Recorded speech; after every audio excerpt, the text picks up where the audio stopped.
One of the things I really get a kick out of doing here on my channel is to highlight mainstream majority British public opinion compared to the bubble of journalists who spend far too much time on Twitter thinking Twitter is somehow representative of the country. I actually think it's becoming less and less representative, more left-wing, more middle class. And so it's very healthy to actually look at what Brits think.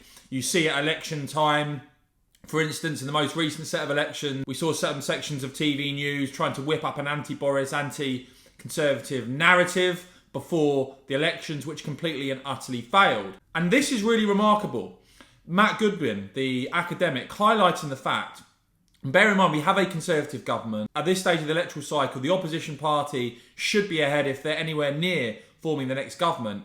As Matt Goodwin highlights, the latest poll that had, from Survation, that had the Tories 11 points ahead is the 119th Conservative lead in a row.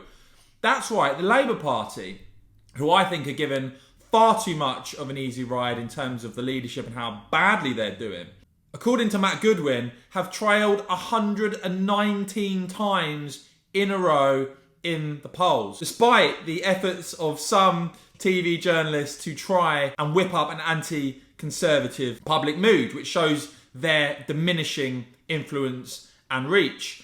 Goodwin also making the point which Twitter, which has never been representative of society, has increasingly turned in on itself. Says he's spending much less time on here as I no longer think it's very useful. If anything, it underscores how culturally isolated ABC One's middle class people are from the rest of the country. I completely agree with that. I'm spending less and less time on Twitter. I love reading your comments on my channel. I can take the criticism if you think I'm talking cobblers, as well as those of you who are very supportive, and I thank you. But do let me know in the comments below, guys. Does the fact that you've now got 119 Conservative leads in a row, the Labour being beaten in 119 polls in a row, do you think that's reflected in TV news, media coverage or not? Do let me know what you think, guys. And as ever, if you enjoyed this video, do give it a quick thumbs up. Make sure you hit the join button. See the link in the top pinned comment if you want to support my channel as a member. I'd really appreciate it. And you'll get the flag next to your name.